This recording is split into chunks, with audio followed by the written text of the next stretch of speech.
ரசூல் ஸல்லல்லாஹு அலைஹி வஸல்லம் ஒரு மனிதரை சந்திக்கிறதுக்காக போறார், ஒரு இளைஞர். அவர் நோயாளியாக இருக்கிறார்.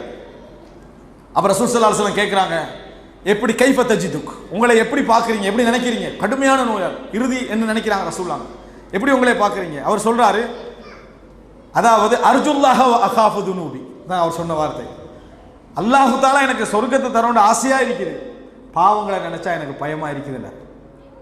பாவங்களை நினைத்தால் எனக்கு பயமாக இருக்குது, எனக்கு சொர்க்கத்தை தரணும்னு ஆசையா இருக்குது அல்லாஹ்வின் தூதரே அப்படின்ட்டு தான் அந்த மனுஷன் சொன்னார். வேற எதையும் சொல்லலை. அவர் வேற எதை பற்றி ரசூலுல்லாஹ் கிட்ட சொல்லலை.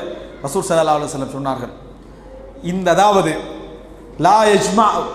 லா யஜ்மஆனி ஃபீ கல்பி இம்ரிஇன் ஃபீ மிஸ்லி ஹாதல் மௌத்தின் இல்லா அஅதாஹு அல்லாஹு மா யர்ஜு வ யுஜன்னிபுஹு மா யகாஃப்.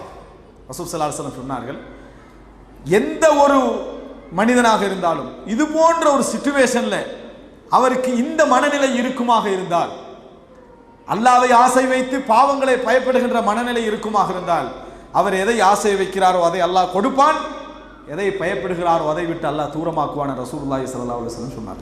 அன்புள்ள சகோதரர்களே, இதெல்லாம் நம்ம நினைத்து பார்த்தோம் என்றால், ஒரு சில மணி நேரங்களான அந்த வாழ்க்கை நம்ம அனுபவிக்காம வாழ சொன்ன ஒரு மார்க்கத்தில் இல்லை.